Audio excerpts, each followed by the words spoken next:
So ஃபைனலாக நம்ம வந்துட்டு மரத்துலேருந்து எடுத்தாச்சு.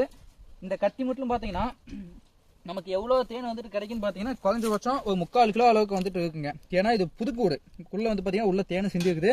புதுக்கூடு அப்படிங்கிறதுனால பார்த்தீங்கன்னா ஓரளவுக்கு தேனுமே இருக்குது, மோசம் போகாதுங்க. இதில் பாருங்க சீல் பண்ணியிருக்கு பார்த்தீங்களா, இதுதானுங்க தேன். இப்போ நம்மள நிறைய பேர் வந்துட்டு என்ன ஒரு சந்தேகம்னு கேட்டிங்கன்னா, தேன் வந்துட்டு இந்த அளவுக்கு இது அந்த ஹோல்ஸ் வந்துட்டு பெருசாக இருக்கிறதுனால தான் நமக்கு வந்துட்டு தேனுமே அதிகமாக கிடைக்குது. நம்ம பெட்டியில் வந்துட்டு பார்த்தீங்கன்னா சின்ன ஹோல்ஸாக இருக்கும், தேன் கம்மியாக தான் கிடைக்கும். இதான் ஒரு மெயினான ரீசன். எப்பயுமே இந்த அளவுக்கு சீல் பண்ணியிருந்தா மட்டுமே தேன் ஃபுல்லாக இருக்குன்னு அர்த்தம். பெரும்பாலும் வந்துட்டு மலை தேன் வந்துட்டு பார்த்தீங்கன்னா ஒரு 2 விதமாக நம்ம பார்க்கலாம். 80% பார்த்தீங்கன்னா எப்பயுமே வந்துட்டு கெட்டியாக இல்லாமல் கொஞ்சம் திக்னஸ் இல்லாமல் தான் தேன் கிடைக்குது. ஏதாவது ஒரு சில இடங்கள் மட்டும் தான் தேன் கெட்டியாகுது. உதாரணத்துக்கு இந்த அடையில் இருக்கிற தேனை வந்துட்டு பாருங்க, நம்ம கையில் வந்துட்டு புளிவா தண்ணியாட்டம் தான் ஊற்றும்.